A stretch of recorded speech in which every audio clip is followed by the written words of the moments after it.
À l'origine, le tout premier Pokémon jamais dessiné par Ken Sugimori ne fut ni Pikachu, ni Bulbizarre, mais Rhinophéros. Son sprite servit même de modèle pour tester les graphismes et les combats sur Game Boy. On pourrait croire qu'une créature aussi emblématique aurait eu droit aux honneurs, mais Rhinophéros resta dans l'ombre. Donc, sans le savoir, cette brute de pierre et de roche a littéralement servi de cobaye pour bâtir tout l'univers que des millions d'enfants allaient découvrir ensuite. Peu de gens savent que Pikachu faillit ne jamais devenir la mascotte de la saga. Au départ, les créateurs imaginaient plutôt confier ce rôle à un autre Pokémon, mais l'équipe marketing remarqua que Pikachu plaisait autant aux garçons qu'aux filles. Donc son design fut adouci, ses joues rouges accentuées et sa rondeur exagérée pour le rendre irrésistible.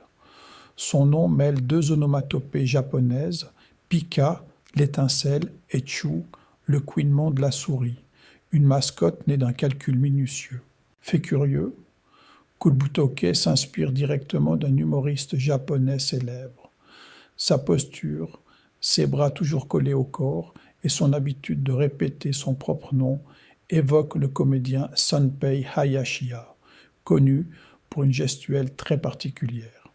Il garde d'ailleurs sa queue soigneusement cachée et déteste qu'on cherche à la voir, ce que beaucoup ignorent. On le croit simplet, mais ce Pokémon n'attaque jamais en premier. Il ne fait que renvoyer les coups reçus. Donc derrière son air comique se cache une stratégie purement défensive et redoutablement patiente. Ce qui est fascinant ici, c'est la rumeur qui entoure Ectoplasma et Mélophée. Certains fans ont remarqué que leur silhouette est presque identique et qu'Ectoplasma serait l'ombre vengeresse de Mélophée. Rien n'est officiel, mais cette théorie a entretenu le mystère parmi les fans pendant des années. Ectoplasma s'inspire aussi du folklore des yokai, ces esprits farceurs japonais qui se cachent dans les ombres. Donc, la prochaine fois que votre ombre semble bouger seule, souvenez-vous, peut-être qu'Ectoplasma sourit juste derrière vous. Presque personne ne le sait, mais Magikarp puise son histoire dans une véritable légende japonaise. Là-bas, on raconte qu'une carpe capable de remonter une cascade se transforme en dragon. Magikarp paraît pourtant inutile, incapable de la moindre attaque sérieuse au début, mais cette faiblesse est volontaire.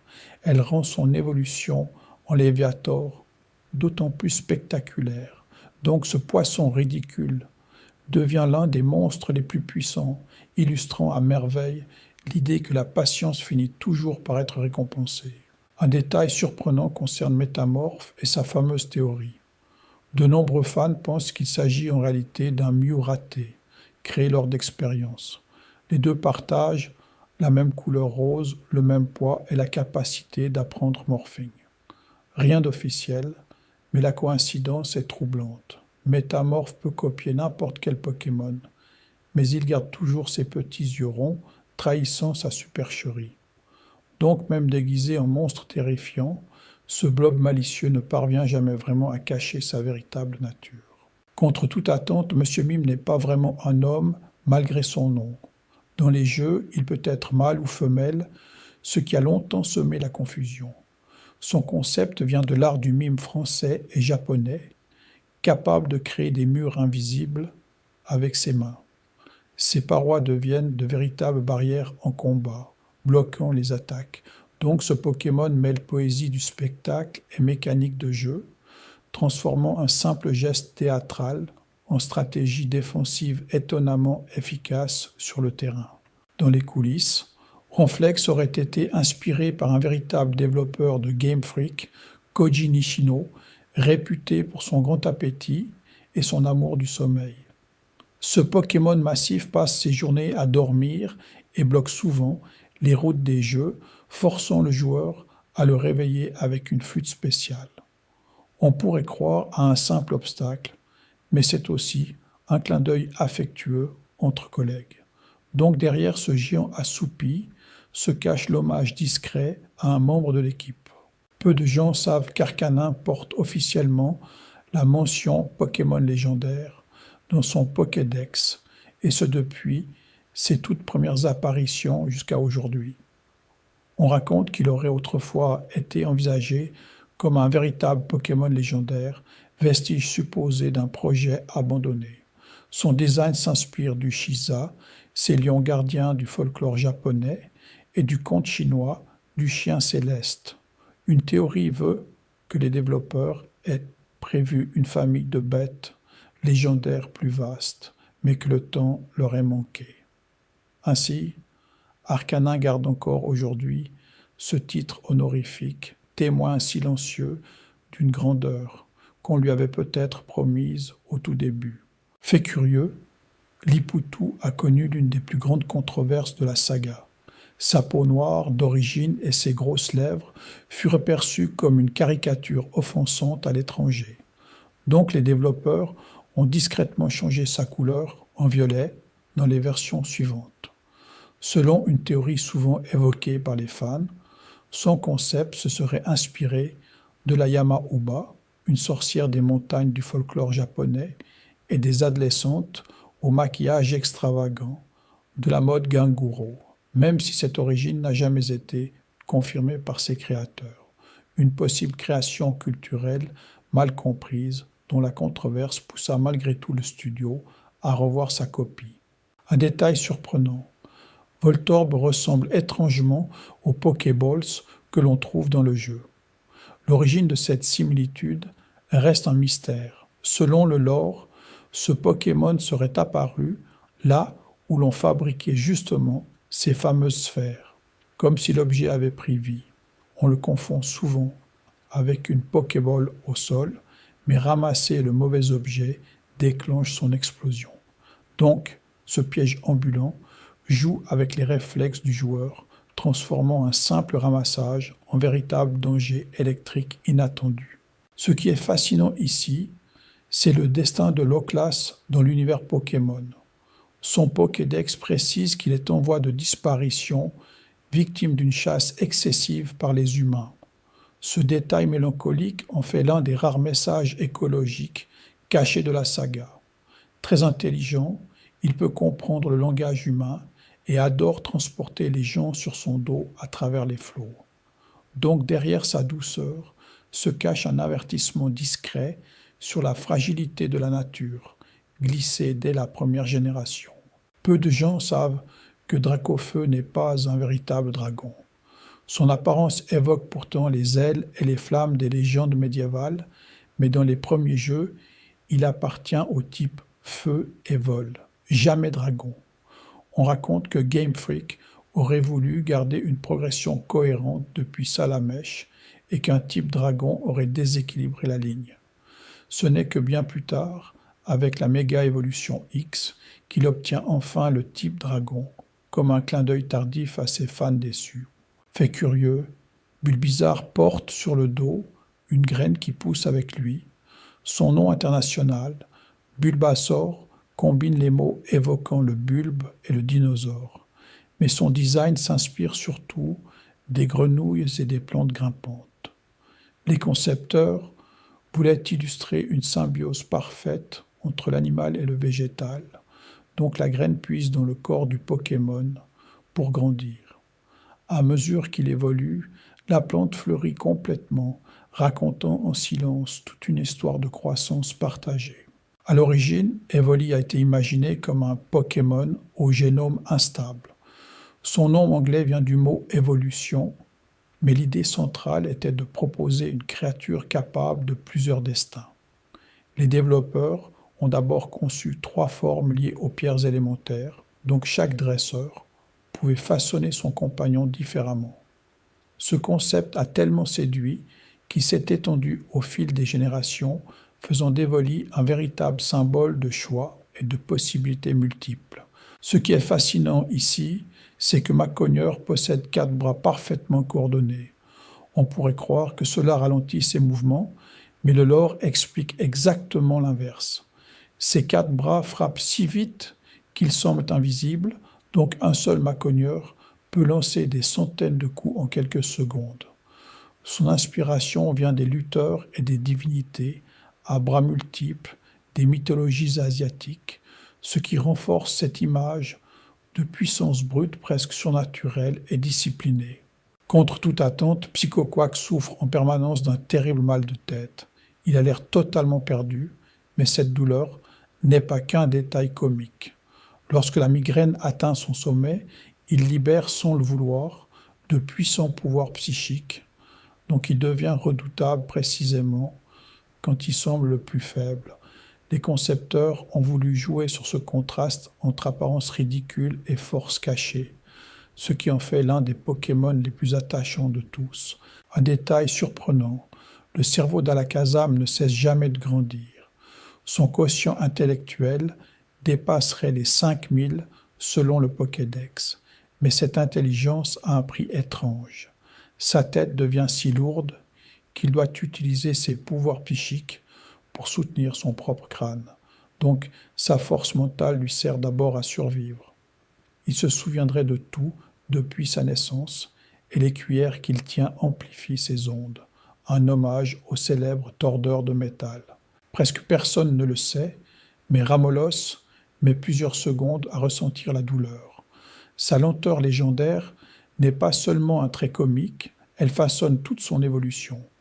Quand un coquillasse mord sa queue, le venin transforme Ramolos en Flagados, donc une simple morsure le pousse à se redresser et le rend bien plus mobile. Cette idée d'évolution provoquée par un autre Pokémon était rare à l'époque, ce qui rendait sa découverte particulièrement mystérieuse pour les joueurs des premières aventures. Dans les coulisses, Onix a longtemps été l'un des plus grands Pokémon des premiers jeux. Son corps fait de roche mesure près de 9 mètres, mais ce n'est pas sa taille qui impressionne le plus.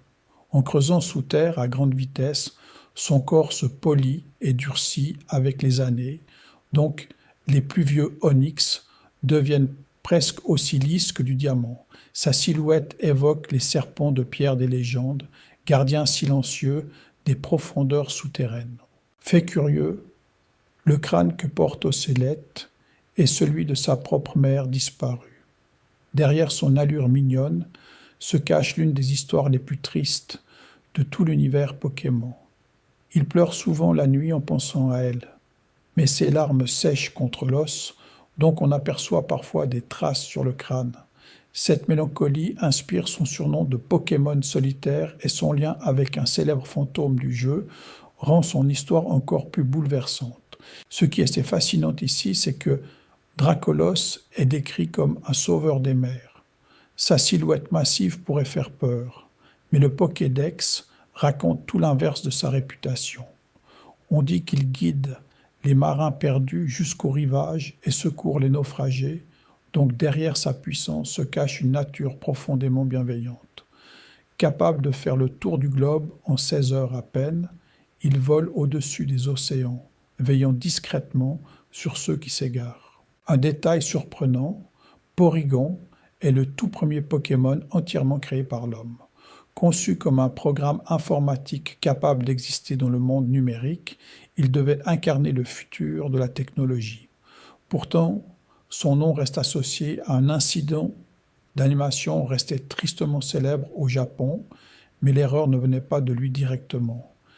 Game Freak voulait illustrer un être fait de données pures, donc Porygon peut voyager dans le cyberespace, une idée visionnaire pour son époque.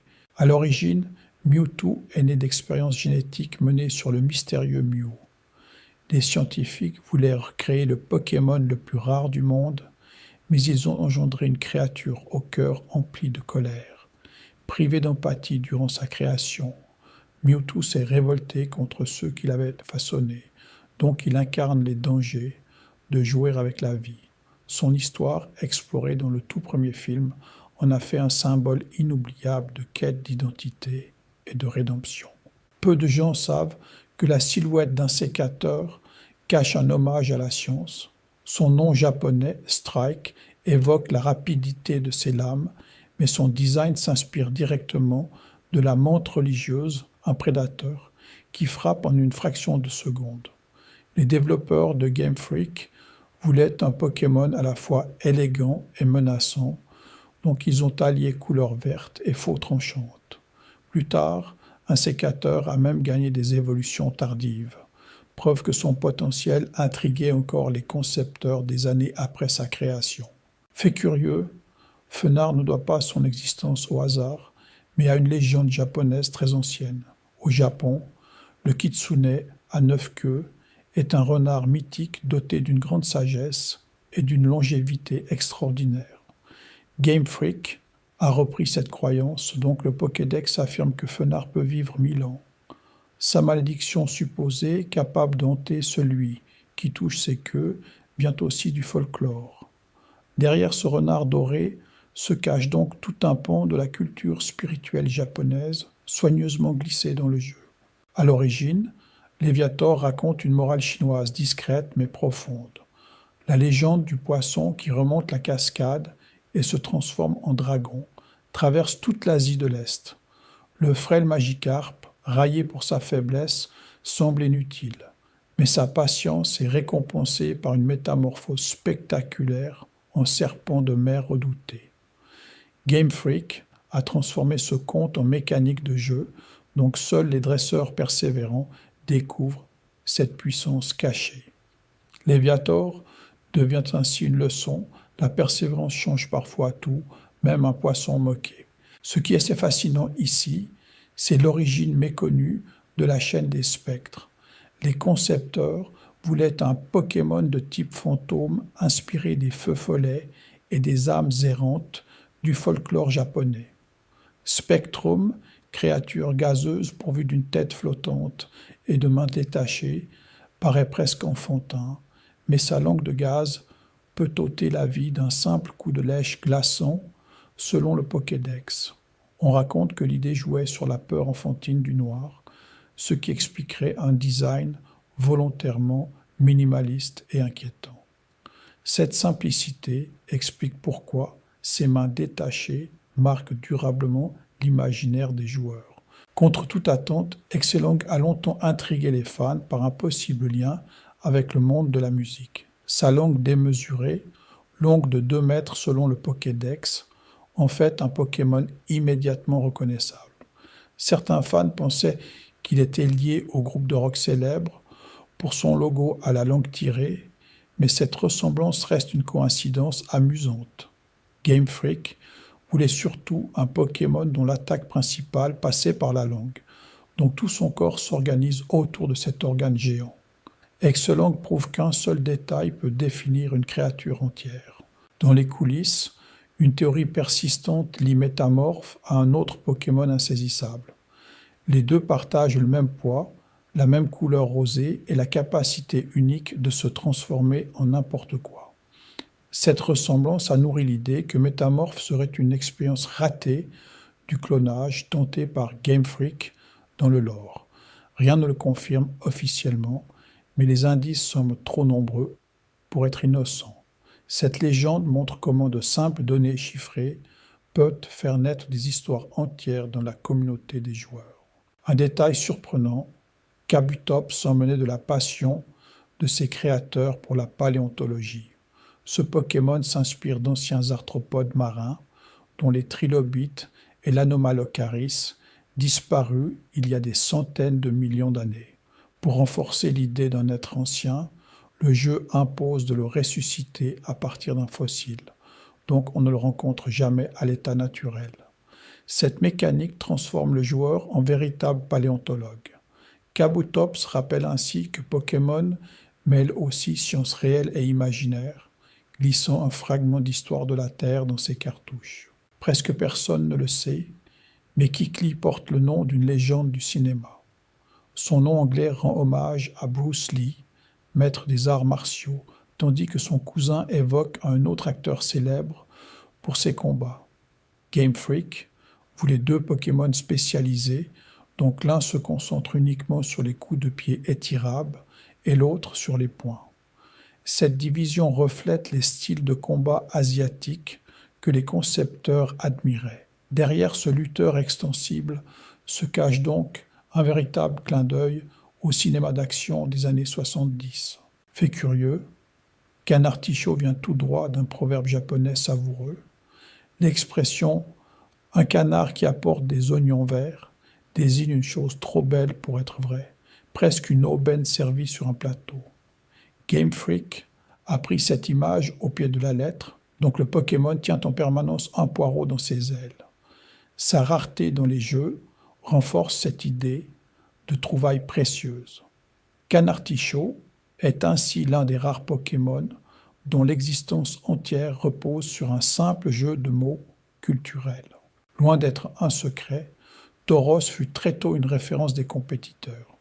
Dans la toute première génération, ce taureau était considéré comme l'un des Pokémon les plus puissants en combat, grâce à sa vitesse et à sa capacité à étourdir l'adversaire.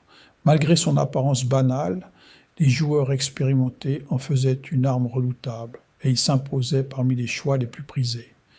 Game Freak ne l'avait pas conçu comme une vedette et pourtant il finit par marquer durablement la compétition. Tauros prouve qu'un Pokémon à l'allure modeste peut dominer toute une métagame. Ce qui est fascinant ici, c'est la double nature cachée d'Aquali. Le Pokédex affirme que sa structure cellulaire ressemble à celle des molécules d'eau, donc il peut littéralement se fondre dans un lac et devenir invisible. Cette idée s'inspire à la fois du dauphin et des créatures aquatiques mythiques. Les concepteurs voulaient montrer la flexibilité d'Evoli, mais ils ont poussé le concept jusqu'à brouiller la frontière entre l'animal et l'élément. Aquali illustre ainsi comment une simple évolution peut porter une biologie imaginaire d'une grande poésie. Un détail surprenant entoure la fameuse ceinture de Mashopper. Le Pokédex explique que cette ceinture musculaire scelle son énergie débordante, car sans elle, sa puissance deviendrait incontrôlable. On dirait qu'il s'agit d'un Pokémon de combat dont la force semble presque dangereuse pour lui-même, et ce détail vestimentaire paraît chargé de sens. Cette idée renforce l'image d'un lutteur qui doit dompter sa propre énergie. Mashopper rappelle que chaque accessoire dans Pokémon raconte souvent une histoire précise, glissée discrètement dans une simple ligne de description du jeu. Peu de gens savent que Soporifique ne sort pas de l'imagination pure, mais d'une vieille créature du folklore japonais. Son corps évoque un tapir, animal que les légendes nippones appellent le Baku, réputé pour dévorer les cauchemars des dormeurs. Game Freak voulait un Pokémon lié au sommeil, donc ils ont repris ce mythe protecteur. Voilà pourquoi Soporifique endort ses proies pour grignoter leurs rêves. Un petit gardien des nuits, plus rassurant qu'il n'en a l'air. Fait curieux, la spirale sur le ventre de Ptittar n'est pas un simple motif décoratif. Les concepteurs se sont inspirés des têtards réels, dont la peau translucide laisse parfois deviner les intestins enroulés. Au Japon, on observe souvent ces petites bêtes dans les rizières, donc l'équipe a transformé ce détail anatomique en signature visuelle. La spirale tourne d'ailleurs dans un sens différent selon l'évolution.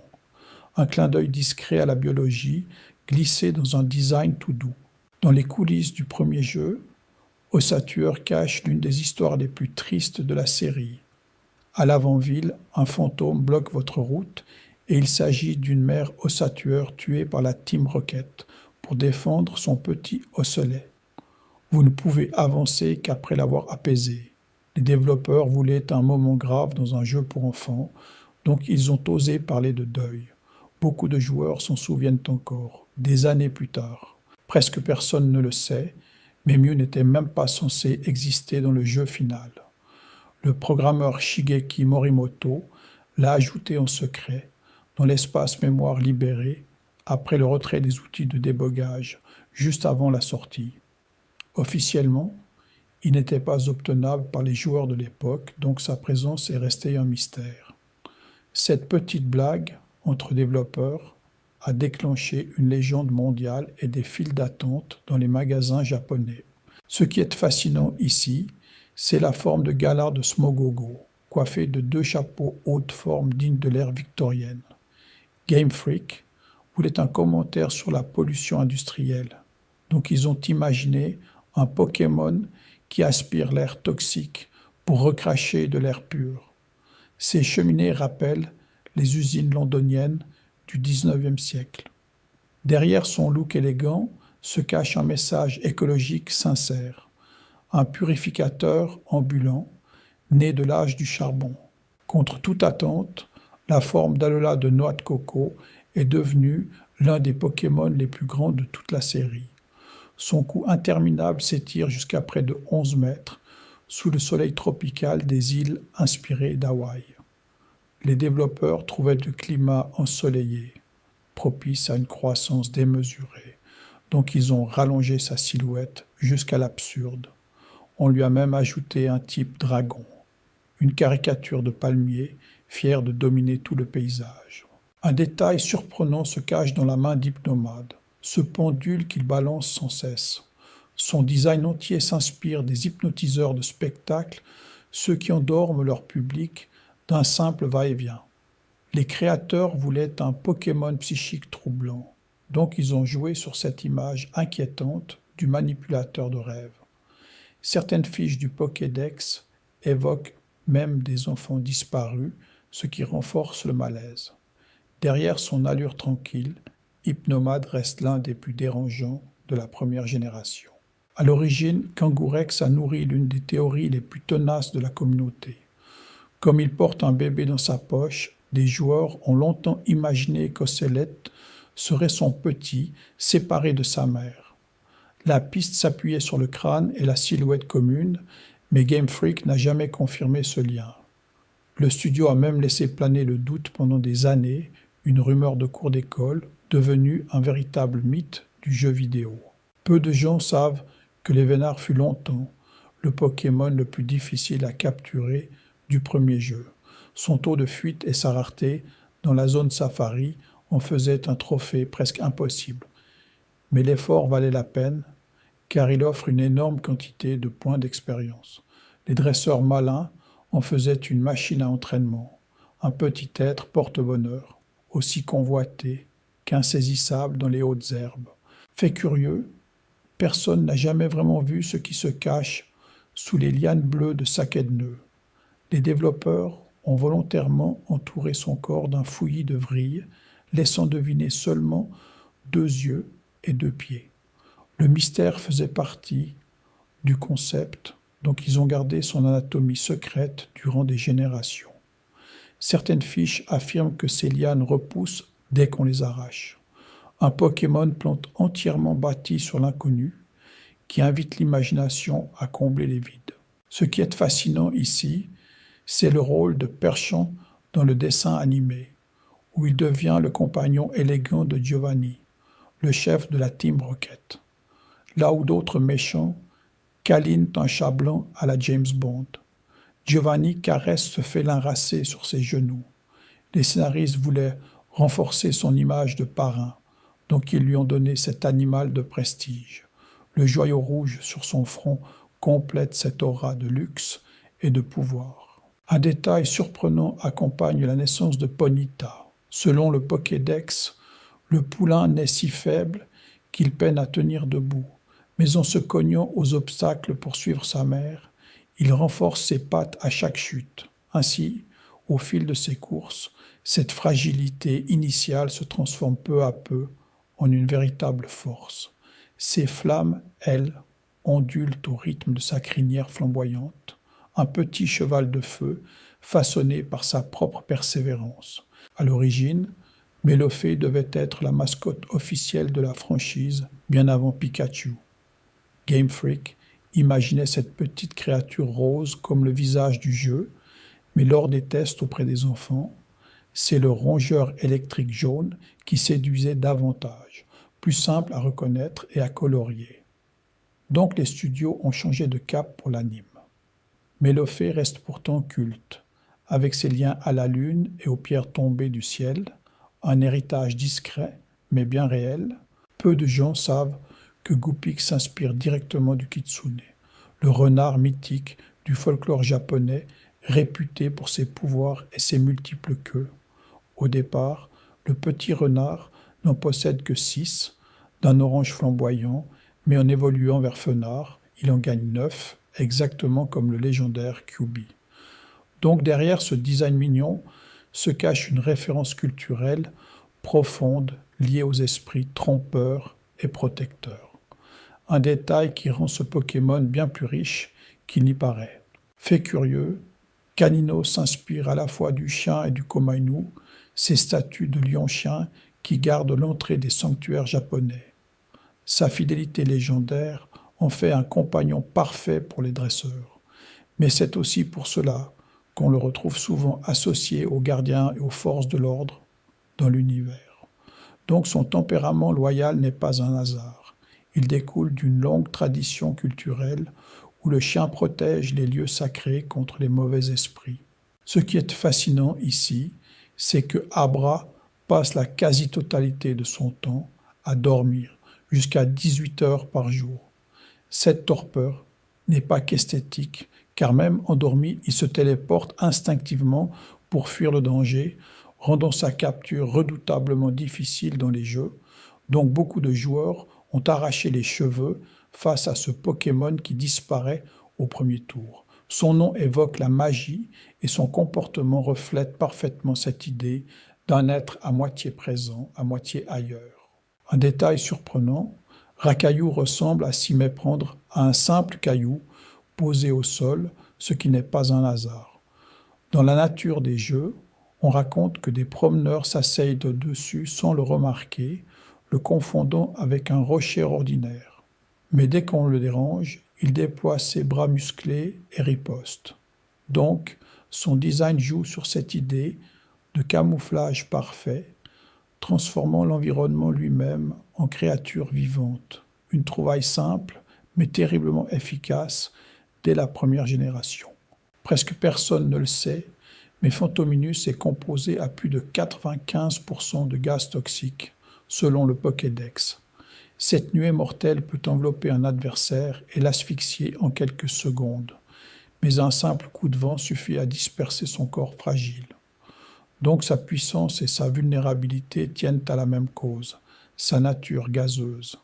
Inspiré des feux follets et des esprits errants, il incarne cette frontière trouble entre le visible et l'invisible, parfaite pour hanter vos nuits. Contre toute attente, Smogo serait né d'une volonté des concepteurs de dénoncer la pollution urbaine du Japon des années industrielles. Cette sphère flottante remplie de gaz nocifs porte des symboles de crâne et un sourire inquiétant, reflet d'un environnement malsain. Mais derrière le message écologique se cache aussi un design pratique idéal pour la Team Rocket dans l'anime. Donc ce petit ballon toxique mêle critique sociale et efficacité narrative, prouvant que même un Pokémon mineur peut porter une intention bien réelle. Fait curieux, Starry possède dans son centre un noyau rouge lumineux qui clignote, et le Pokédex affirme qu'il s'en sert pour communiquer avec les étoiles dans le ciel nocturne.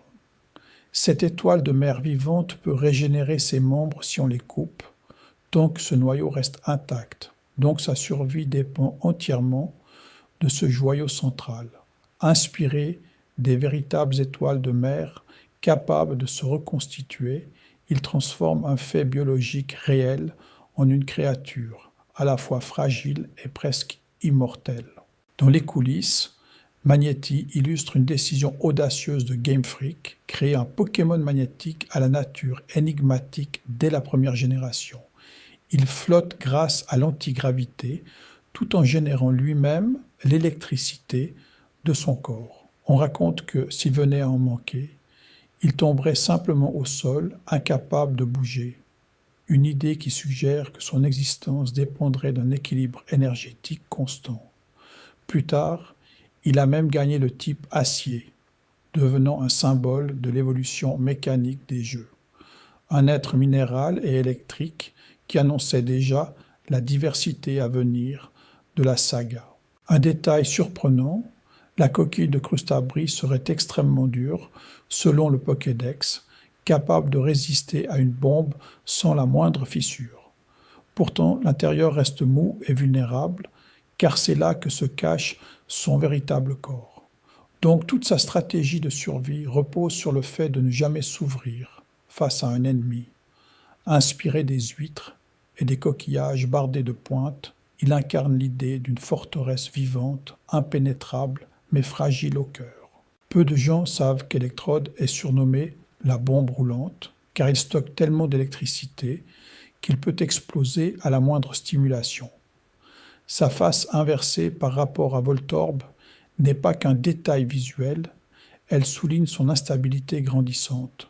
Mais c'est justement ce danger qui en fait un piège redouté dans les jeux, capable d'utiliser destruction au pire moment.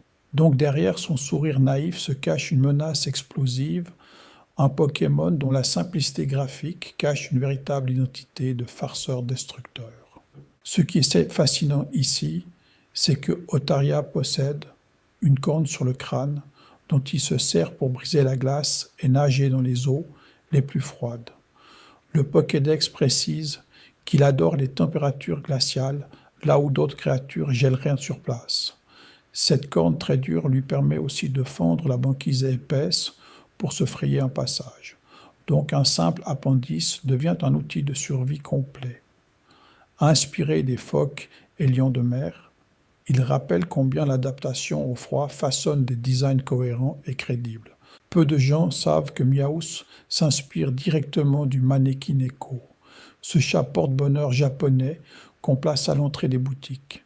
La pièce dorée sur son front n'est pas un simple détail décoratif, c'est un koban, une ancienne monnaie d'or de l'époque Edo. On pourrait croire à un banal félin espiègle, mais les concepteurs y ont glissé tout un symbole de prospérité. Donc derrière son air malicieux se cache une véritable promesse de richesse et de chance. Fait curieux, dans l'anime, Rondoudou endort tout le monde avec sa berceuse, puis se vexe que personne l'écoute jusqu'au bout. Donc il griffonne sur les visages endormis avec son micro. Ce micro n'a jamais existé dans les jeux, mais il est devenu si emblématique qu'il symbolise désormais ce petit Pokémon rose à lui seul. À l'origine, une théorie célèbre prétend que Ectoplasma serait l'ombre de Mélodelphe à cause de leur silhouette presque identique. Rien ne le confirme officiellement, mais les fans y voient un clin d'œil troublant. Ce qui est avéré, c'est que la lignée des spectres s'inspire des yokai japonais et des récits de fantômes errants, donc derrière ces sourires inquiétants, se cache tout un héritage folklorique soigneusement transposé dans le monde coloré des jeux. Ce qui est assez fascinant ici, c'est qu'une théorie répandue rapproche la fleur géante de Florizard de la Rafflesia, la plus grande fleur du monde, connue pour son odeur de chair en décomposition. On imagine volontiers des concepteurs cherchant un Pokémon mêlant force brute et nature luxuriante, et préférant une plante intrigante à une rose élégante. Ce genre de détail, vrai ou rêvé, rend la créature encore plus crédible en tant qu'organisme vivant, comme si chaque pétale pouvait cacher discrètement sa propre histoire botanique. Contre toute attente, Machoke soulève des charges immenses grâce à un corps entièrement composé de muscles, comme le précise le Pokédex. Le texte officiel affirme qu'il s'entraîne en soulevant des rochers et même un racaillou, comme s'il s'agissait d'un haltère. Cette idée d'une force forgée par l'entraînement et la technique reflète la philosophie japonaise des arts martiaux. Donc, ce petit lutteur incarne la discipline autant que la puissance brute. Un détail surprenant, Loclas est décrit dans le Pokédex comme une espèce au bord de l'extinction, victime d'une chasse excessive par les humains. Les concepteurs ont voulu transmettre un message écologique discret à travers ce paisible transporteur des mers. Sa carapace douce et son chant mélancolique renforcent ce sentiment de fragilité. Mais sa gentillesse persiste malgré tout, donc derrière son allure rassurante se cache un avertissement subtil sur la préservation de la nature. Presque personne ne le sait, mais les noms d'Abo et de son évolution Arbok cachent de petits jeux de mots. Arbok est simplement le mot cobra, écrit presque à l'envers, tandis qu'Abo s'inspire du boa, ce grand serpent. Cette inspiration ludique cache un clin d'œil adoré des développeurs de Game Freak. Le procédé semble enfantin, mais il révèle l'esprit espiègle des créateurs originaux. Donc même les noms les plus simples renferment parfois une petite énigme bien dissimulée. Dans les coulisses, Staros arbore en son centre un noyau cristallin, que le Pokédex compare à un organe brillant aux origines mystérieuses. Certains textes suggèrent même qu'il pourrait communiquer avec l'espace en émettant des signaux lumineux. Cette idée d'une étoile de mer connectée aux étoiles du ciel relie deux univers que tout oppose. Donc derrière sa simple silhouette géométrique se cache une créature volontairement enveloppée de mystères cosmiques. Un détail surprenant, Tentacruel a vu l'un de ces épisodes de l'anime censuré dans plusieurs pays à cause d'une scène jugée trop violente. Le Pokémon y détruisait des immeubles dans une ville côtière, évoquant les films de monstres japonais comme Godzilla. Cette ressemblance avec les kaiju vient seulement de la scène, car le Pokémon est en réalité inspiré des méduses, mais elle a aussi causé des soucis de diffusion, donc cette créature reste un symbole des origines cinématographiques de la série. Peu de gens savent qu'à l'origine, un Pokémon nommé Goroshu devait être l'évolution de Raichu avec des crocs et des cornes. Game Freak l'a finalement supprimé pour des raisons d'équilibrage durant le développement de la première génération. Raichu est donc resté le stade final de Pikachu, mais ce dernier maillon oublié hante encore les archives. Cette créature fantôme rappelle combien le projet initial différait du jeu que nous connaissons. Ce qui est fascinant ici, c'est que Roucarnage est décrit dans le Pokédex comme capable de voler à 2 fois la vitesse du son lorsqu'il chasse ses proies. Son large plumage coloré et sa crête élégante en font l'un des oiseaux les plus emblématiques de la première génération. Pourtant, beaucoup de dresseurs l'abandonnent au profit de Pokémon plus rares. Donc ce rapace majestueux reste un compagnon fidèle, souvent injustement sous-estimé. Contre toute attente, Magmar s'inspire du canard, visible dans son bec et sa démarche. Le Pokédex affirme que son corps brûle à des températures si élevées qu'il déforme l'air autour de lui, le rendant presque invisible parmi les flammes.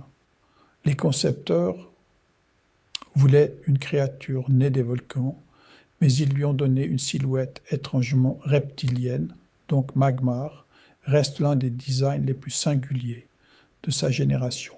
Peu de gens savent que les 3 oiseaux légendaires de Kanto portent des noms espagnols cachés. Articodine évoque un grand oiseau majestueux, mais son nom japonais, Freezer, dit simplement le froid.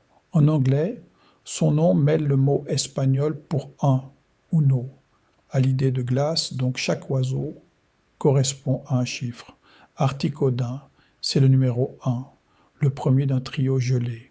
Un petit détail linguistique qui dort discrètement dans son identité depuis toujours.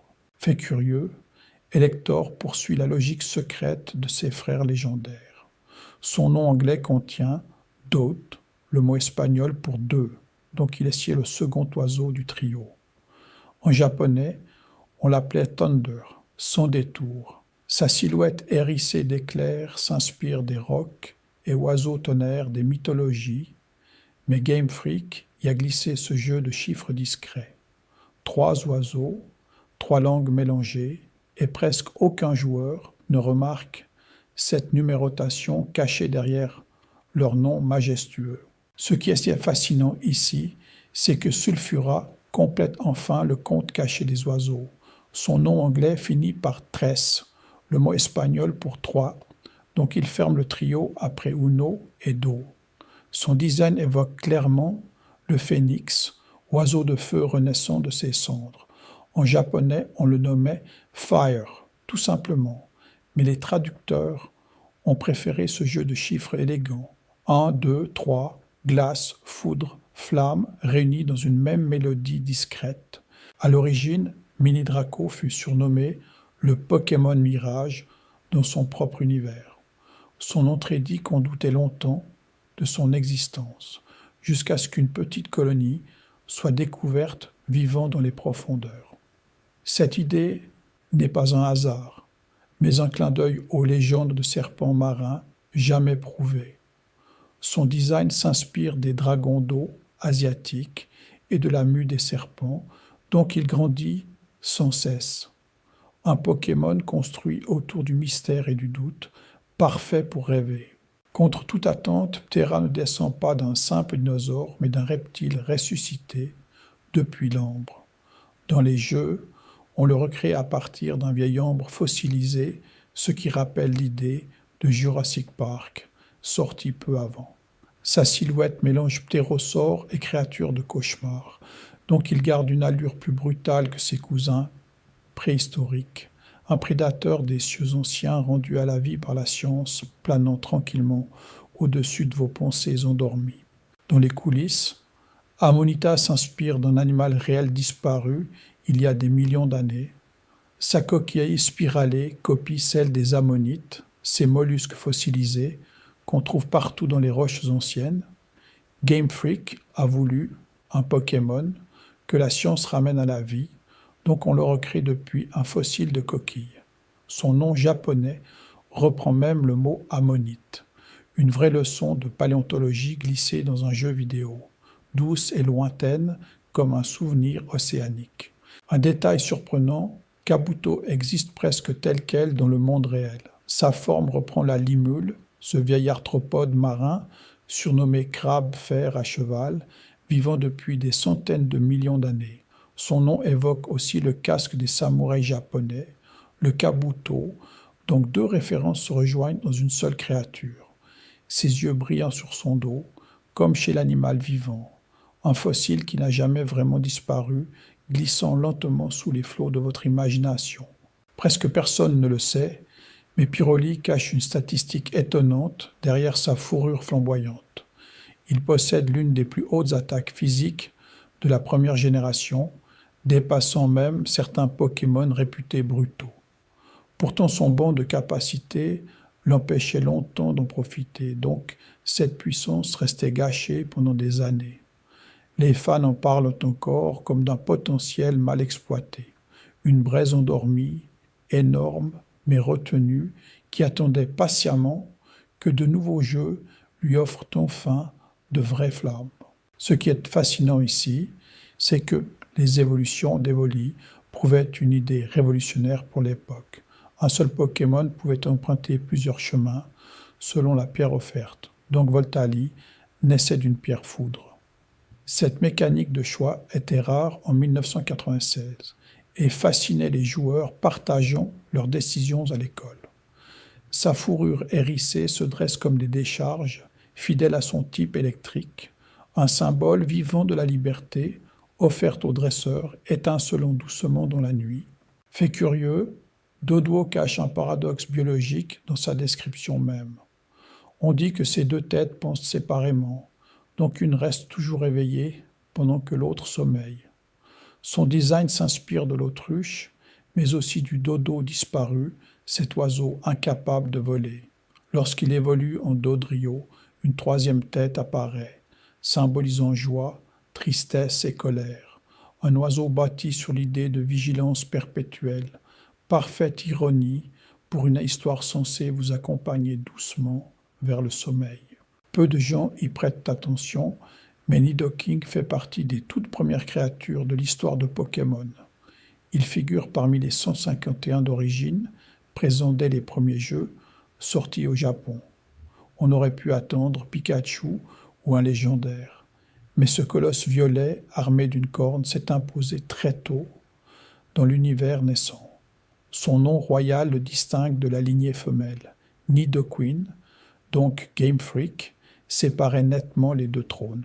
Une figure pionnière, posée là dès le début, veillant sur tout l'univers naissant. Un détail surprenant entoure Colossinge dans le dessin animé. Sacha en croise un si furieux qu'il le capture, mais l'abandonne presque aussitôt pour reprendre sa route. Ce départ brutal marqua longtemps les fans, donc beaucoup espèrent encore son retour. Son design pousse à l'extrême la colère du singe, au point qu'on dit qu'il poursuit sans relâche tout ce qui bouge, une rage permanente comme moteur alimentée par la frustration. Un Pokémon construit entièrement sur une émotion brûlante qui ne s'apaise jamais. Peu de gens savent que, dès le tout premier épisode de l'anime, un Pokémon légendaire apparaissait déjà à l'écran. À la fin de l'épisode 1, Sacha aperçoit un oiseau légendaire doré, traversant le ciel au-dessus de lui. À l'époque, la deuxième génération n'était même pas sortie, donc personne ne pouvait l'identifier. Ce n'était autre que Ho-Oh, révélé bien plus tard. Les scénaristes l'avaient glissé là, volontairement, comme une promesse silencieuse d'aventure future, mais il faudra des années avant que Sacha le recroise. Fait curieux, Simulabre passe sa vie à se déguiser en arbre. Mais ce n'est absolument pas un Pokémon plante. Sous son écorce imitée se cache un véritable Pokémon roche, ce qui rend sa supercherie encore plus ironique. Sa plus grande faiblesse reste l'eau, donc il fuit la pluie pour ne pas trahir sa nature minérale. Les dresseurs malins l'arrosent justement pour le démasquer. Tout son design repose sur cette idée d'un menteur trahi par son propre point faible. À l'origine, Togepi devait simplement être un petit Pokémon œuf parmi d'autres, mais l'anime en a fait une véritable vedette. Ondine le recueille à peine éclos, et il la considère aussitôt comme sa maman. Ce lien affectif n'était pas prévu si fort au départ, donc les scénaristes ont enrichi sa personnalité espiègle au fil des épisodes. Sa coquille étoilée, qu'il ne quitte jamais, symbolise la fragilité de l'enfance, mais aussi la chance qu'il porterait à ceux qui le protègent. Ce qui est fascinant ici, c'est que Kelourior peut apprendre presque toutes les capacités du jeu, à quelques rares exceptions près. Sa queue agit comme un pinceau imbibé d'un fluide coloré qu'il utilise pour marquer son territoire dans la nature. En combat, sa technique unique, Gribouille, copie définitivement l'attaque adverse. Donc, avec assez de patience, un seul Kelourior peut réunir un arsenal impossible pour tout autre Pokémon. Les joueurs compétitifs en ont fait un outil de stratégie redoutable, mais sa nature reste celle d'un artiste. Un détail surprenant relie Roigada à son cousin Flagados. Tous deux évoluent grâce à un coquillage qui les mord, mais l'emplacement change tout. Chez Flagados, le coquillage s'accroche à la queue, donc il reste paresseux. Chez Roigada, il mord la tête et injecte un venin qui décuple le génie de l'hôte. C'est cette morsure crânienne qui transforme un Ramolos endormi en stratège capable de comprendre l'univers, mais qui perd son intelligence si le coquillage se détache. Presque personne ne le sait, mais Tyrannosif fait partie d'un cercle très fermé appelé les pseudo-légendaires. Ce sont des Pokémon à la puissance brute proche des légendaires, mais qui restent capturables normalement. Son évolution est volontairement laborieuse puisque le minuscule Ambrilex doit dévorer une montagne entière avant de grandir. Donc obtenir un Tyrannosif demande une vraie persévérance. Capable de remodeler le paysage par sa seule force, il incarne l'idée d'une montagne devenue vivante et furieuse. Contre toute attente, la corne impressionnante de Scarino n'est pas qu'une arme. Inspiré des scarabées rhinocéros vénérés au Japon, il s'en sert pour soulever des adversaires bien plus lourds que lui, puis les projeter au loin. Ces insectes sont si populaires là-bas qu'on les vend même en boutique pour les enfants. Donc son design puise directement dans une fascination culturelle réelle. Pacifique de nature, il préfère la sève des arbres au combat, mais défend farouchement son territoire. Dans les coulisses, Lugia fut créé par Takeshi Shudo, le scénariste de l'anime, avant même d'apparaître dans les jeux. Il l'imaginait comme le gardien des mers, maître des tempêtes, capable de les apaiser d'un seul battement d'ailes. Sa puissance était jugée si écrasante qu'on le décrit parfois comme le gardien silencieux des courants marins. Donc, loin d'être un simple monstre à capturer, il portait dès l'origine une dimension presque divine, mais son chant mélancolique trahit une solitude infinie. Peu de gens savent qu'Écrémeux a longtemps été le cauchemar des joueurs de la deuxième génération. La championne blanche en possède un qui enchaîne roulade, une attaque dont la puissance double à chaque tour. Beaucoup d'enfants se sont retrouvés bloqués des heures sur ce combat, donc il est devenu une légende de la difficulté. Son lait, lui, restaure la santé et nourrit les villageois affaiblis, mais sur le terrain, cette vache paisible se transforme en boule destructrice imparable. Un détail surprenant entoure Coraillon, ce Pokémon corail rose en apparence inoffensif. Ses branches repoussent naturellement quand elles se castent, donc il symbolise la résilience et la régénération. Beaucoup de fans y voient aussi un écho à la réalité, car le blanchissement des coraux menace les vrais récifs. Plus tard, une forme de galard, entièrement fantomatique, est apparue, représentant un coraillon décimé par un changement climatique soudain. Derrière sa douceur se cache donc un message écologique discret, mais profondément touchant. Fait curieux, Insolurdo s'inspire du Tsuchinoko, un serpent légendaire du folklore japonais que personne n'a jamais réussi à prouver. Ce monstre mythique serait extrêmement rare et capable de bondir. Donc Game Freak en a fait un Pokémon volontairement insaisissable. Dans les jeux, il se cache au fond de grottes et reste très difficile à dénicher. Longtemps oublié et jamais évolué, il est devenu une mascotte attachante pour les fans, mais a enfin reçu une évolution des années plus tard. Ce qui est fascinant ici, c'est la transformation d'un sécateur en cisaillux. En enfilant une pierre métal, l'insecte vert troque sa fragilité contre une carapace d'acier rouge brillante. Ses pinces se terminent par des yeux factices destinés à intimider l'adversaire, mais elles dissimulent une force redoutable. Ce changement de type lui retire de nombreuses faiblesses, donc il devient bien plus solide au combat. Derrière cette armure se cache pourtant le même chasseur agile, capable de frapper avant qu'on ne le voie venir. À l'origine, Evoli ne pouvait évoluer que de 3 façons, mais la deuxième génération a tout changé. On voulait lier certaines évolutions au temps qui passe réellement, donc les cartouches or et argent intégraient une véritable horloge interne. Résultat, Mutali n'apparaît que si Evoli atteint un grand bonheur en plein jour, tandis que Noctali surgit la nuit. 2 Pokémon jumeaux, séparés par le simple lever du soleil. Une idée toute simple, mais profondément poétique, qui mérite qu'on s'y attarde avant de dormir.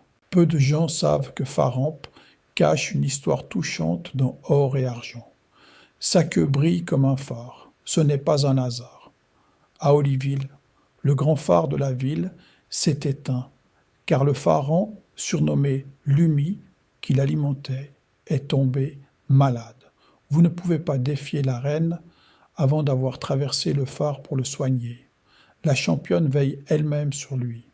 Une créature électrique qui guide les bateaux dans la nuit, donc un gardien discret de tout import. Fait curieux, Steelix n'existe que grâce à une mécanique inventée pour la 2e génération. Onyx, ce serpent de roche déjà connu, refusait d'évoluer normalement. Game Freak a alors imaginé les évolutions par échange, tenant un objet. Donc pour obtenir Steelix, il faut échanger un onyx portant une peau métal, et la roche se transforme en acier pur. Son corps devient plus dur qu'un diamant. Une simple condition d'échange, mais elle a transformé un vieux Pokémon en colosse métallique. Reposez-vous sur cette idée.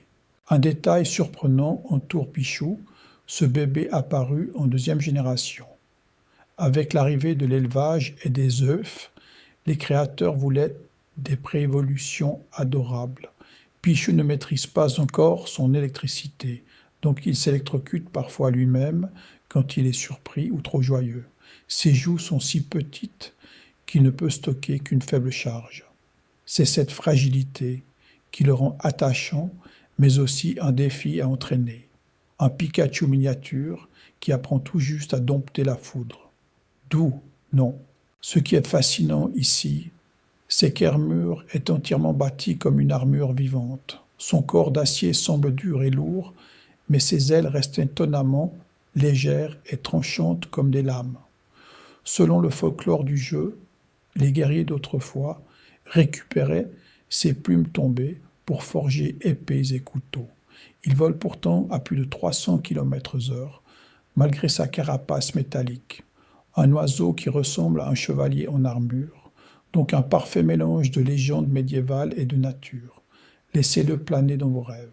Presque personne ne le sait, mais Maril a longtemps porté un autre nom dans l'esprit des fans. Avant la sortie d'Or et Argent, des rumeurs et magazines parlaient d'un mystérieux Pokémon surnommé Pika-Blue, croyant qu'il s'agissait d'une évolution aquatique de Pikachu. Sa silhouette bleue et ses oreilles arrondies entretenaient la confusion. En réalité, c'était simplement Maril, une souris d'eau sans lien avec Pikachu. La légende du Pika-Blue fut donc l'une des premières grandes rumeurs Pokémon. De quoi sourire avant de fermer les yeux. Contre toute attente, Démolos tire son inspiration d'une créature des enfers. Ce chien noir, aux cornes recourbées, évoque le cerbère et les chiens démoniaques du folklore occidental. Selon le jeu, sa meute communique par des cris stridents pour coordonner ses chasses, et le chef de la meute est celui dont les cornes sont les plus recourbées. Sa morsure crache des flammes si brûlantes qu'elles infligent des blessures qui ne guérissent jamais. Un molosse de feu sorti des légendes les plus sombres, mais qui veille fidèlement aux côtés de son dresseur. Bonne nuit. Dans les coulisses, Cisaiox illustre parfaitement l'idée des évolutions par objet. Un sécateur, déjà connu, gagnait une nouvelle forme en étant échangé avec une peau métal. Son corps vert devient alors rouge acier, plus résistant. Curieusement, ses énormes pinces portent des motifs qui ressemblent à des yeux qu'il utilise pour effrayer ses ennemis. Une simple peau métal transforme un agile bretteur en guerrier blindé. Laissez ce détail vous accompagner doucement vers le sommeil. Fait curieux, Axolotl repose sur un véritable animal du Mexique. L'axolotl, cette salamandre qui garde ses branchies toute sa vie. Les petites antennes roses sur sa tête sont justement ses branchies externes. Dans le jeu, Axolotl recouvre sa peau d'un film visqueux pour rester humide hors de l'eau. Mais ce mucus le protège aussi des attaques. Une créature toute simple, presque enfantine, donc facile à sous-estimer. Pourtant ses racines biologiques sont bien réelles. Un petit être tendre pour bercer vos pensées du soir. Ce qui est fascinant ici, c'est que les anneaux dorés de Noctali ne sont pas qu'une décoration. Cette évolution nocturne d'Evoli apparaît quand le bonheur grandit la nuit, mais sa particularité va plus loin. Ces anneaux brillent quand ils s'exposent à la lune ou se sentent menacés. Selon le jeu, sa transpiration contient un poison qu'il projette sur ses ennemis, un félin sombre qui rougeoie dans l'obscurité, donc l'exact opposé du lumineux Mentali. Deux faces d'une même créature, séparées par le jour et la nuit. Un détail surprenant, Octillerie est inspiré à la fois de la pieuvre et des canons de navires anciens.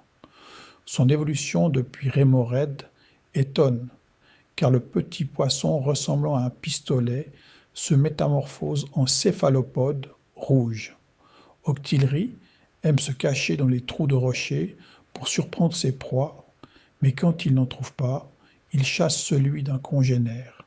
Il crache de l'encre pour aveugler ses ennemis et fuir. Une pieuvre artilleur née d'un poisson, donc une évolution vraiment inattendue. Laissez-la nager dans vos songes.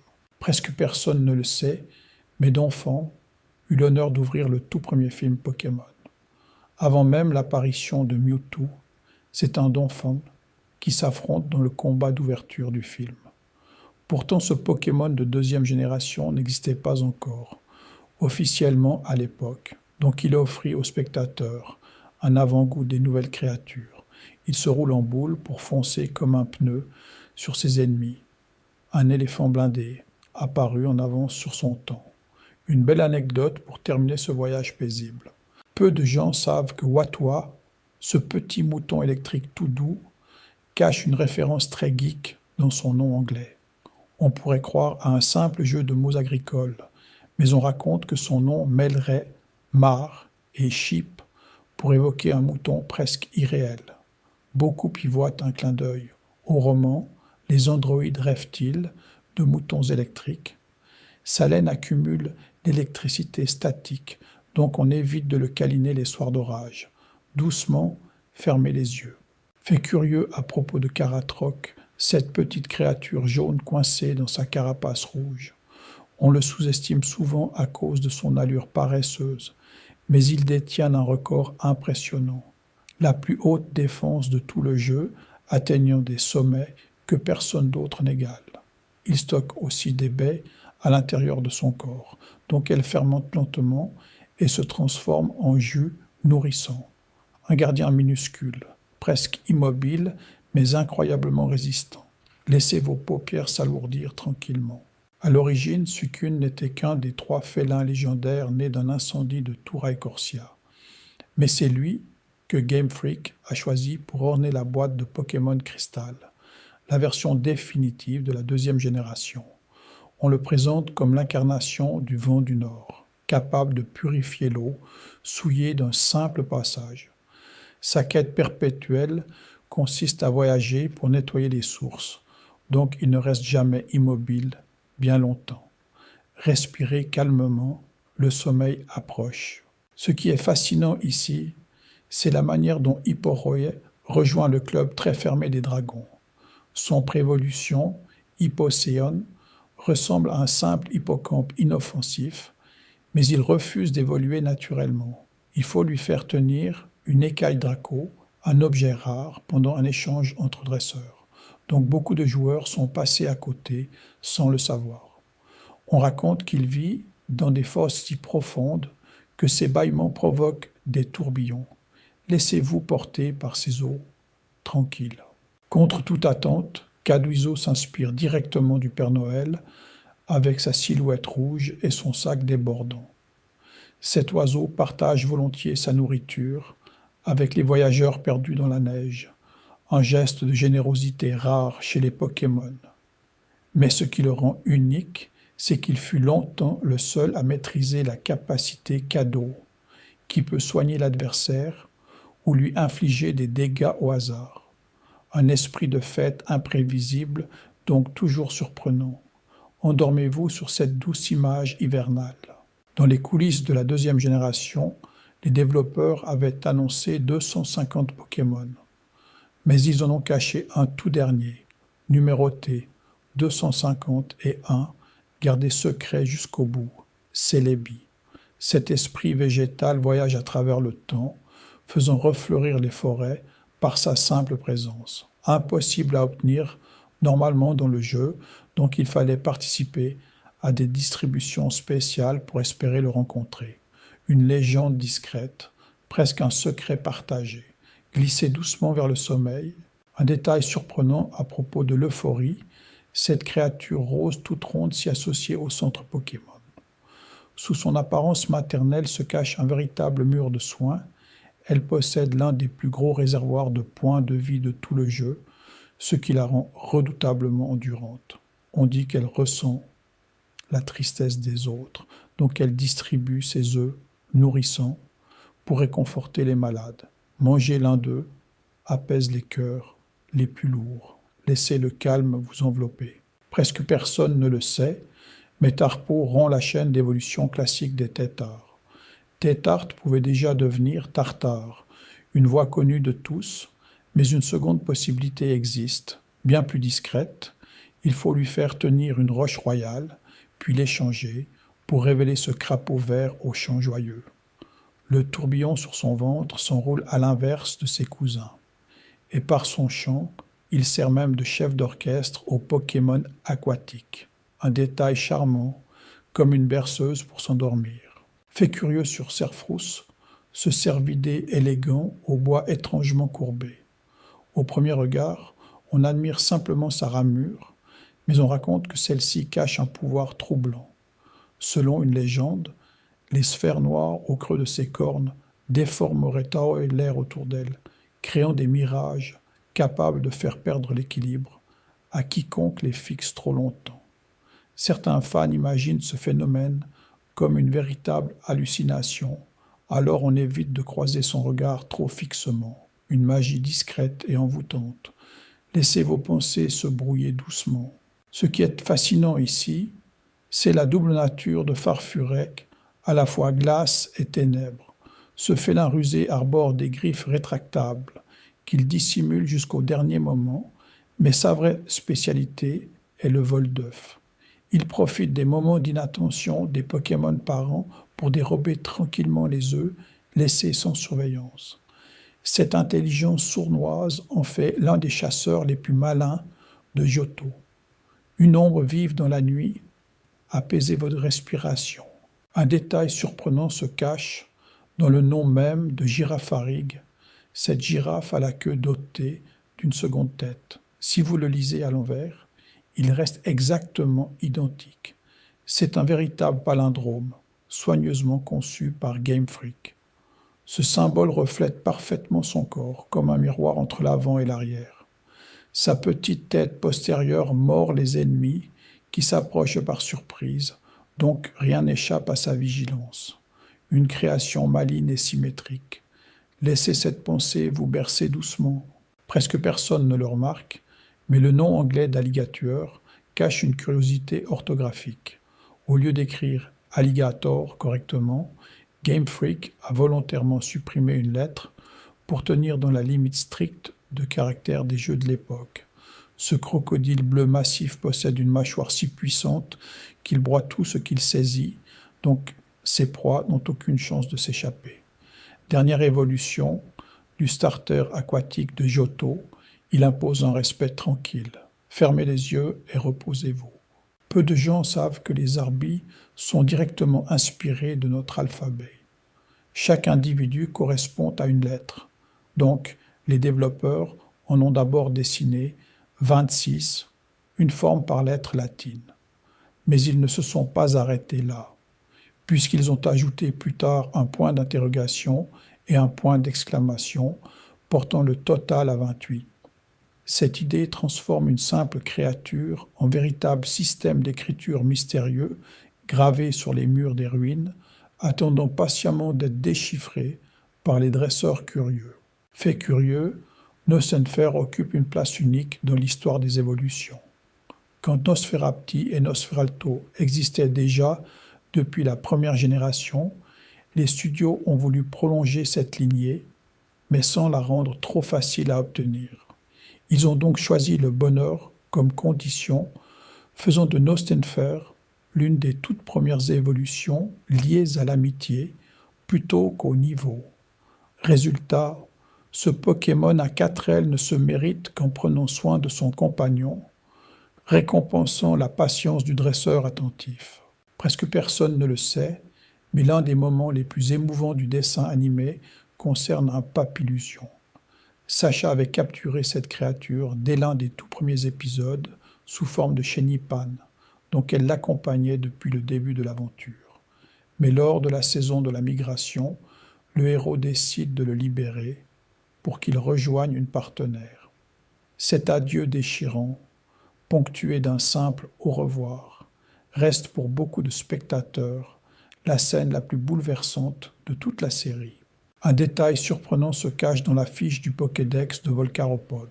On le prendrait pour un simple escargot de feu un peu lent, mais sa description officielle affirme que sa température corporelle atteint 10 000 degrés Celsius.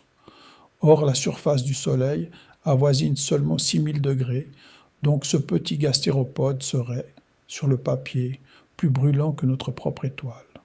Cette exagération assumée fait de lui l'une des créatures les plus extrêmes jamais imaginées par les concepteurs du jeu. À l'origine, le petit Tedursa cache un détail tendre dans son design. On remarque vite le croissant de lune dessiné sur son front, mais peu de gens comprennent sa fonction. Ce symbole rappelle la marque que portent certains ours réels, mais surtout, il évoque le miel dont la créature se nourrit. Tedursa enduit en effet ses pattes de nectar et de fruits, donc il lèche constamment ce mélange sucré. Chaque ourson dégage ainsi un parfum différent selon les aliments qu'il a récemment dévorés. Ce qui est fascinant ici, c'est l'inspiration folklorique derrière Cornèbre. Ce corbeau sombre s'appuie sur les vieilles superstitions occidentales, mais il en reprend deux à la fois. D'abord, la croyance qu'apercevoir un corbeau la nuit annonce le malheur. Donc le Pokédex précise qu'on le considère comme un présage funeste. Ensuite, l'idée que ces oiseaux raffolent des objets brillants, ce qui explique pourquoi ils collectionnent tout ce qui scintille.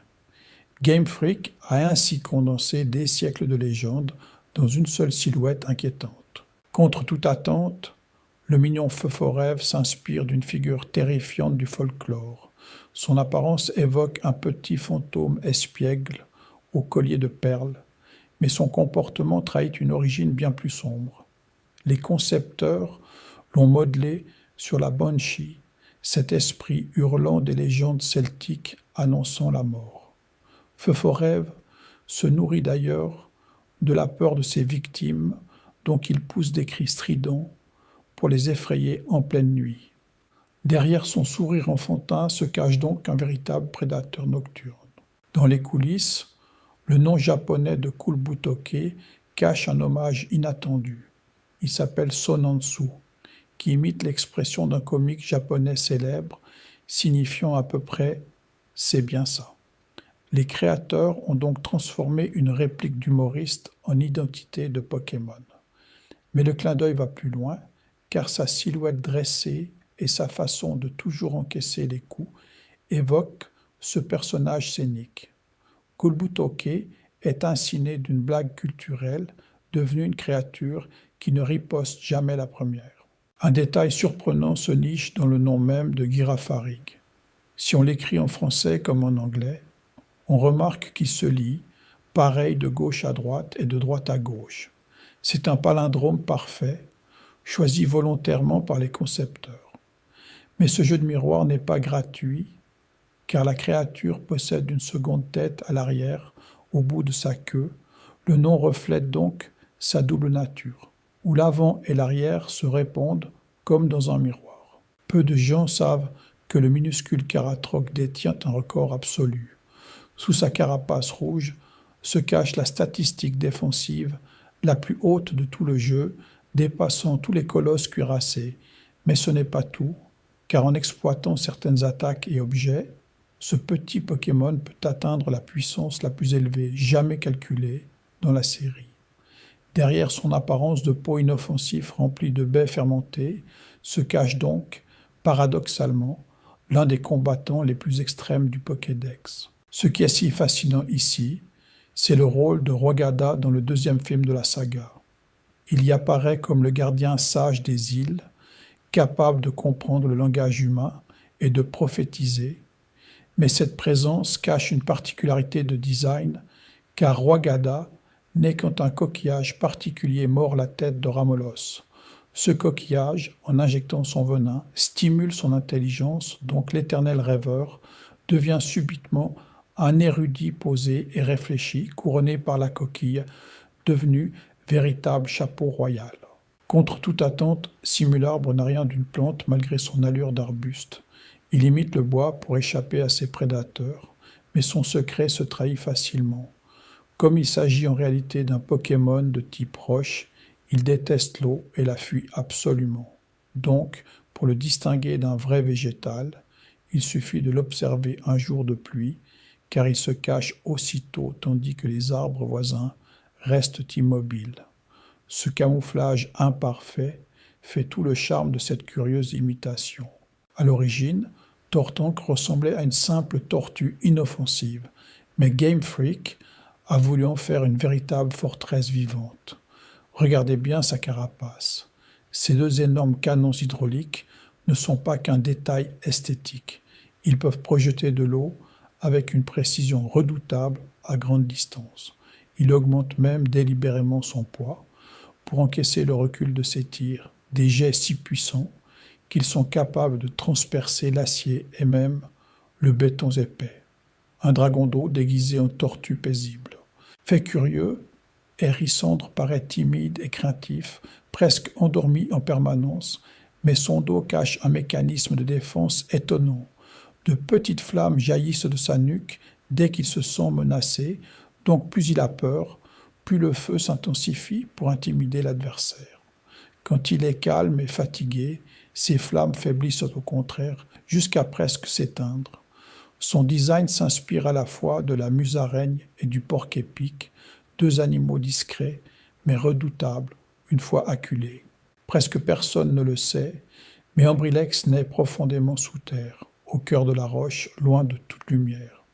Pour grandir, il ne se contente pas de manger, il dévore littéralement de la terre, l'équivalent d'une montagne entière, avant de pouvoir évoluer. Une fois ce festin minéral terminé, donc, il remonte enfin à la surface qu'il n'a jamais vue. Ce petit être deviendra un jour Tyrannosif, l'un des Pokémon les plus dévastateurs de toute la région de Johto. Dans les coulisses, les développeurs ont voulu donner à Elekid une silhouette inspirée d'une prise électrique, avec ce motif noir et jaune impossible à ignorer. Mais le détail le plus malin reste caché dans ses bras. En les faisant tourner comme une dynamo, ce bébé Pokémon génère sa propre électricité, donc il peut recharger son corps sans source extérieure.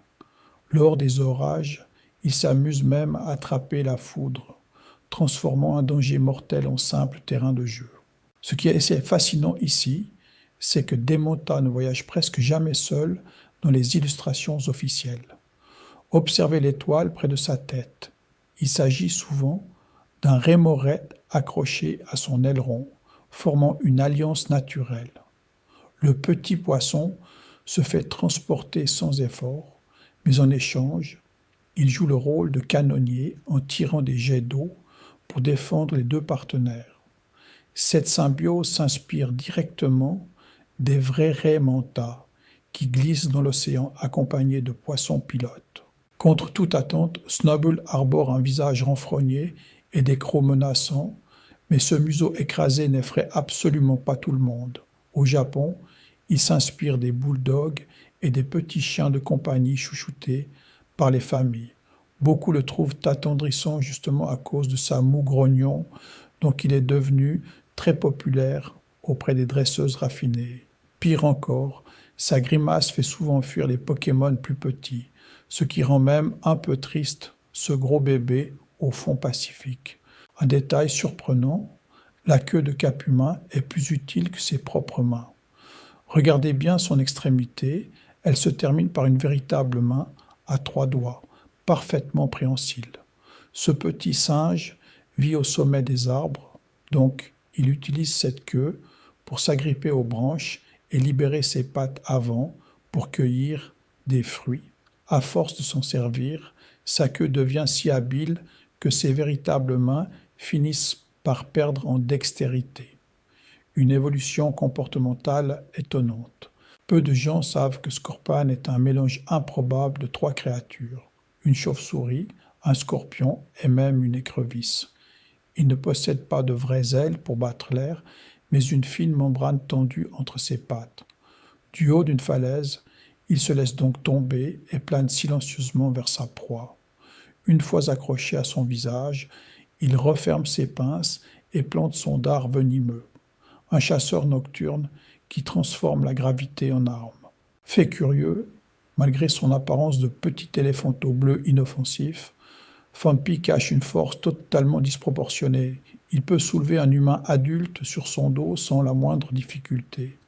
Donc les jeunes dresseurs s'en servent parfois comme monture. Avec sa trempe, il s'asperge d'eau chaque matin pour rester propre et au frais. Quand il est content, il agite cette trempe en émettant un petit barrissement aigu. Un poids lourd miniature dissimulé dans un corps tout rond et adorable. Presque personne ne le sait, mais le corps de Magby atteint en permanence une température voisine de 600 degrés. Ce minuscule Pokémon de feu respire par sa bouche en laissant échapper de petites flammes jaunes et orangées. Les dresseurs expérimentés savent lire ces flamèches, car leur couleur trahit l'état de santé du Pokémon. S'il éternue, donc, des étincelles brûlantes jaillissent dangereusement de son nez.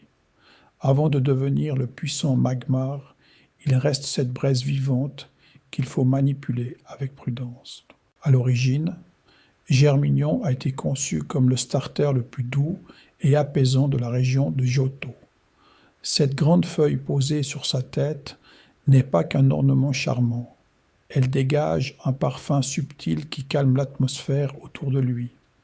mais elle lui sert aussi à repérer la chaleur, guidant Germignon vers les endroits chauds où il aime tant se prélasser au soleil. Quand il se sent menacé, ce parfum apaisant peut au contraire désarmer ses adversaires les plus agressifs. Dans les coulisses, les concepteurs ont donné à Caminus une mâchoire si puissante qu'elle dépasse de loin sa petite taille adorable. Ce bébé crocodile aux écailles bleues adore mordre tout ce qui bouge, par pur jeu, sans réelle intention de blesser. Mais sa force de morsure est telle que même son dresseur doit rester prudent, donc beaucoup gardent leur distance avec ces crocs.